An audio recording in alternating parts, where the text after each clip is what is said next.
Khanna police ਨੇ 5 ਸਾਲਾਂ ਦੀ ਬੱਚੀ ਦੇ ਅੰਨੇ ਕਤਲ ਦੀ ਗੁੱਥੀ ਨੂੰ 36 ਘੰਟਿਆਂ ਦੇ ਅੰਦਰ ਸੁਲਝਾਉਣ ਦੇ ਵਿੱਚ ਸਫਲਤਾ ਹਾਸਲ ਕੀਤੀ ਹੈ। ਦੱਸਦੀ ਕਿ ਖੰਨਾ ਦੀ ਐਸਪੀ ਡਾਕਟਰ ਪ੍ਰਗਿਆ ਜੈਨ ਨੇ ਦੱਸਿਆ ਹੈ ਕਿ ਇਹ ਕਤਲ ਇੱਕ ਵੱਖਰੇ ਤਰ੍ਹਾਂ ਦੇ ਕੇਸ ਦੇ ਵਿੱਚ ਸਾਹਮਣੇ ਆਇਆ ਸੀ ਕਿਉਂਕਿ ਇਸ ਵਾਰਦਾਤ ਨੂੰ ਸੁਲਝਾਉਣ ਦੇ ਲਈ ਤਕਨੀਕੀ ਢੰਗ ਵੀ ਸਫਲ ਨਹੀਂ ਹੋ ਸਕੇ, ਜਿਸ ਦੇ ਚੱਲਦੇ ਐਸਐਸਪੀ ਅਮਨੀਤ ਕੋਂਡਲ ਨੇ ਉਹਨਾਂ ਦੀ ਰਹਿਨੁਮਾਈ ਹੇਠ ਵੱਖ-ਵੱਖ ਜਾਂਚ ਟੀਮਾਂ ਬਣਾਈਆਂ।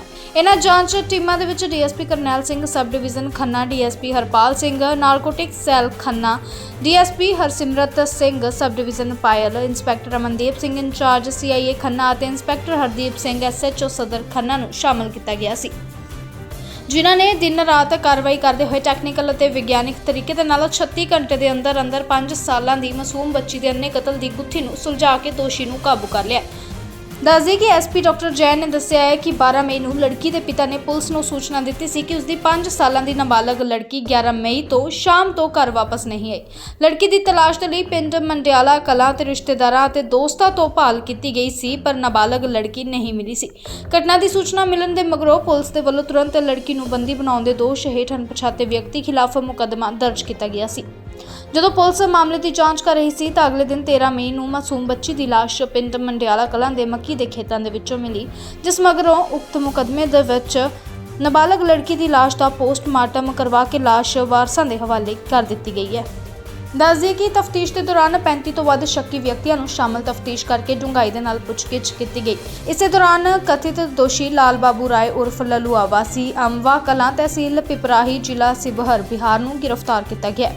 ਦੌਰਾਨੇ ਤਫਤੀਸ਼ ਇਹ ਗੱਲ ਸਾਹਮਣੇ ਆਈ ਕਿ ਦੋਸ਼ੀ ਲਾਲ ਬਾਬੂ ਉਰਫ ਲੱਲੂਆ ਕਰੀਬ 10 ਸਾਲ ਤੋਂ ਪਿੰਡ ਮੰਡਿਆਲਾ ਕਲਾਂ ਵਿਖੇ ਰਹਿੰਦਾ ਸੀ, ਜੋ ਮੋਟਰ ਤੇ ਰਹਿੰਦੇ ਪ੍ਰਵਾਸੀ ਮਜ਼ਦੂਰਾਂ ਦੇ ਲਈ ਖਾਣਾ ਬਣਾਉਂਦਾ ਸੀ। ਇਹਨਾਂ ਮਜ਼ਦੂਰਾਂ ਦੇ ਵਿੱਚ ਮ੍ਰਿਤਕ ਲੜਕੀ ਵੀ ਆਪਣੇ ਪਿਤਾ ਸਮੇਤ ਮੋਟਰ ਤੇ ਰਹਿੰਦੀ ਸੀ।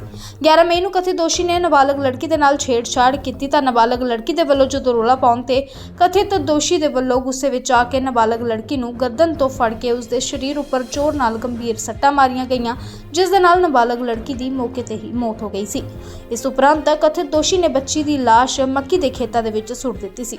ਵਾਰਦਾਤ ਮਗਰੋਂ ਕਥਿਤ ਦੋਸ਼ੀ ਨੇ ਕਿਸੇ ਨੂੰ ਸ਼ੱਕ ਤੱਕ ਨਹੀਂ ਹੋਣ ਦਿੱਤਾ ਤੇ ਆਮ ਦਿਨਾਂ ਦੀ ਤਰ੍ਹਾਂ ਮਜ਼ਦੂਰੀ ਦੇ ਲਈ ਮੋਟਰ ਉੱਪਰ ਖਾਣਾ ਬਣਾਉਂਦਾ ਰਿਹਾ। ਜਦੋਂ ਪੁਲਿਸ ਨੇ ਡੂੰਘਾਈ ਦੇ ਨਾਲ ਪੁੱਛਗਿੱਛ ਕੀਤੀ ਤਾਂ ਸੱਚਾਈ ਸਾਹਮਣੇ ਆ ਗਈ, ਜਿਸ ਤੋਂ ਬਾਅਦ ਪੁਲਿਸ ਦੇ ਵੱਲੋਂ ਆਰੋਪੀ ਨੂੰ ਗ੍ਰਿਫਤਾਰ ਕਰ ਲਿਆ ਗਿਆ। ਤੁਸੀਂ ਵੀ ਦੇਖੋ ਕੀ ਸੀ ਇਹ ਮਾਮਲਾ।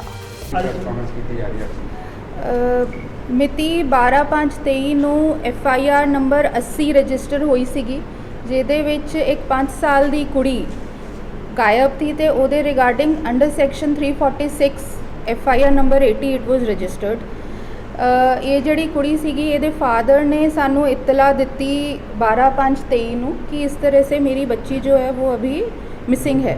ये इन्फॉर्मेशन रिसीव ਕਰਨ ਤੋਂ ਉਪਰੰਤ immediately Khanna police sprang into action ਤੇ ਆਪਾਂ ਪੂਰੀ ਕੋਸ਼ਿਸ਼ ਕੀਤੀ। ਅੰਡਰ ਵੇਰੀਅਸ DSPs ਆਪਾਂ ਅਡਰ ਟੀਮਾਂ ਬਣਾਈ ਤੇ ਉਹਨੂੰ ਬੱਚੀ ਨੂੰ ਲੱਭਣ ਦੀ ਪੂਰੀ ਕੋਸ਼ਿਸ਼ ਕੀਤੀ। नेक्स्ट डे अनफॉर्चुनेटली 13/5/23 ਨੂੰ बच्ची की डेड बॉडी हमें मक्की के खेत से बरामद हुई। इसके बाद जो है फिर हमने सेक्शन 363, 364 और 302 IPC ਉਹਦਾ ਵਾਦਾ ਆਪਾਂ ਕੀਤਾ ਇਹਦੇ ਵਿੱਚ। This was a very gruesome murder, एक कोल्ड ब्लडेड मर्डर था। 5 साल की बच्ची थी। इसके बाद हमने सस्टेन्ड इन्वेस्टिगेशन की, टेक्निकल क्लूज़ हमने निकालने की इसमें कोशिश की और CCTV फुटेजेस भी चेक किए। अनफॉर्चुनेटली हमें बहुत ज़्यादा इसमें टेक्निकल मदद नहीं मिली।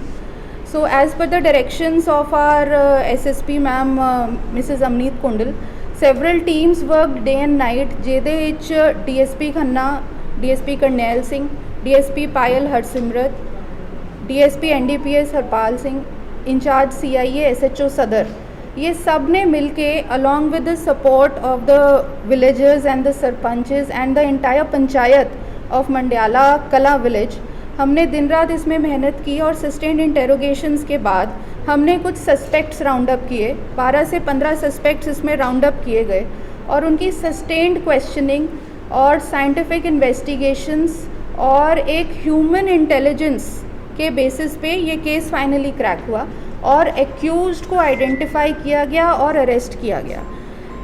इतनी मेहनत हम लोगों ने की, दिन रात मेहनत की, आप लोग देख ही रहे थे, आप लोग मुझसे टच में भी थे कि in less than 36 hours we were able to crack this completely blind case.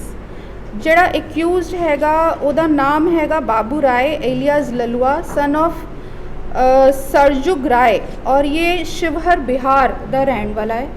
ਇਹ ਜਿਹੜਾ ਬੰਦਾ ਹੈਗਾ ਇਹ ਲਾਂਗਰੀ ਸੀਗਾ ਉੱਥੇ ਮੋਟਰ ਤੇ ਜਿਹੜੇ ਪ੍ਰਵਾਸੀ ਮਜ਼ਦੂਰ ਉੱਥੇ ਮੋਟਰਾਂ ਤੇ ਰਹਿੰਦੇ ਸੀਗੇ ਉਹਨਾਂ ਦਾ ਖਾਣਾ ਬਣਾਉਂਦਾ ਸੀਗਾ। Surprisingly he was staying there for the past 10 years 10 ਸਾਲਾਂ ਤੋਂ ਉੱਥੇ ਰਹਿੰਦਾ ਸੀਗਾ ਤੇ ਇਹਦਾ ਜਿਹੜਾ ਹੈਗਾ ਇਹ ਐਕਟ ਕਮਿਟ ਕਰਨਾ ਬਹੁਤ ਹੀ ਅਨਫੋਰਚੂਨੇਟ था जी।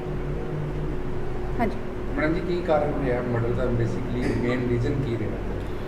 देखिए ये जो बंदा था इसने देखा कि 5 साल की बच्ची है for a particular short duration of time वो कली सीगी।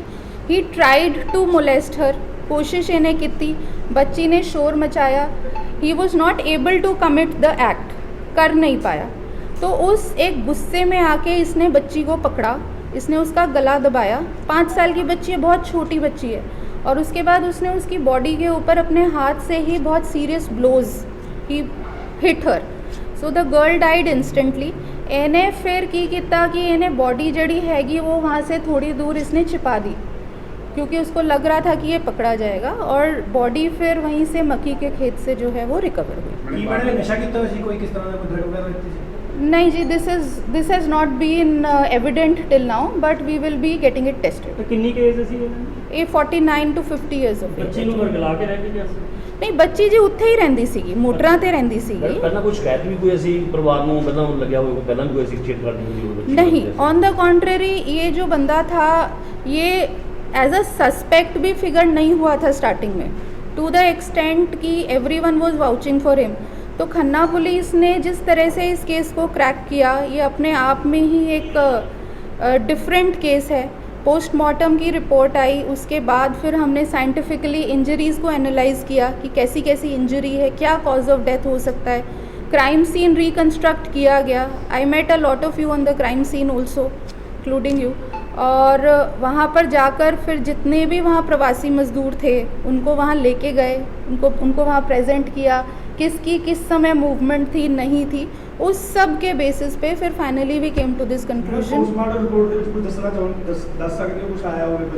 पोस्टमार्टम रिपोर्ट दे विच जी इंजरीज़ हैंगी ओदी नैक ते इंजरीज़ हैंगी जिहड़ी गर्दन दे मणके हुंदे हैं वो टुट गए सीगे। दैट कोई होर हरकत पोस्टमार्टम चाहिए नहीं जी that we will have to see और DNA रिपोर्ट्स जिहड़ियां हैंगियां वो अवेटेड हैंगियां सो कंक्लूसिवली आपां उस तो बाद ही दस पावांगे। कोई होर भी रिपोर्ट ਸੀ ਉਹਦੇ ਨਾਲ ਮੈਨੂੰ ਕੋਈ ਭਾਗੀਦਾਰ ਹੋਣਾ ਕੋਈ ਨਾਮ? देखिए अभी तक प्राइमा फेसी इन्वेस्टिगेशन में अभी नहीं है बट इन्वेस्टिगेशन जारी है। अगर कुछ आगे और आएगा then we'll let you know. ਜਿਹੜਾ ਦੋਸ਼ੀ ਗ੍ਰਿਫਤਾਰ ਕੀਤਾ ਦੋਸ਼ੀ ਜੀ ਉੱਥੋਂ ਹੀ ਗ੍ਰਿਫਤਾਰ ਕੀਤਾ ਹੈ ਜੀ ਜਿੱਥੇ ਮੋਟਰ ਸੀਗੀ 2 ਮੋਟਰਾਂ ਹੈਗੀ ਉੱਥੇ ਤੇ ਉੱਥੇ ਇਹ ਪ੍ਰਵਾਸੀ ਮਜ਼ਦੂਰ ਉੱਥੇ ਹੀ ਰਹਿੰਦੇ ਸੀਗੇ। ਉੱਥੇ ਹੀ ਜਿਹੜੀ ਦੂਜੀ ਮੋਟਰ ਹੈਗੀ ਉਸ ਤੇ ਖਾਣਾ ਬਣਦਾ ਸੀਗਾ ਇਹ ਖਾਣਾ ਬਣਾਉਂਦਾ ਸੀਗਾ। So he was rounded up as a part of the suspects. Madam ਇਹ ਗਾਇਬ ਹੋ ਚੁੱਕਿਆ ਸੀ ਉਸ ਤੋਂ ਬਾਅਦ ਜਾਂ ਫਿਰ ਉਹਨਾਂ ਨਾਲ ਹੀ ਫਿਰਦਾ ਰਿਹਾ ਜਿਹੜਾ ਜਦ ਇਹਨੂੰ ਟ੍ਰੇਸ ਕੀਤਾ ਗਿਆ ਫੈਮਿਲੀ ਦੇ ਨਾਲ? देखिए as I said we rounded up a lot of suspects on the basis of sustained investigations and sustained questioning we were able to round up this accused ते ये अपने बयान बार बार बदल रहा था और कुछ ना कुछ देखो जड़ियाँ होंदियां गल्लां यस सो वो फिर आपां corroborate किया गवाहां नाल आपां corroborate किया and then he was arrested. देखो 5 साल की बच्ची है बिना माँ की बच्ची है एक प्रवासी बच्ची है जो वहाँ पर रहती थी और ये एक बहुत ही घिनौनी हरकत थी और इसका I would like to personally place my appreciation for the entire village. Mandiala Kalan दे जड़े लोकी हैंगे उन्होंने सानू बहुत सपोर्ट किया। आप सब ने हमें बहुत सपोर्ट किया पिछले 2 दिन में so that is the reason कि हमने पूरी मेहनत करके अपना पूरा जोर लगाया इस केस में।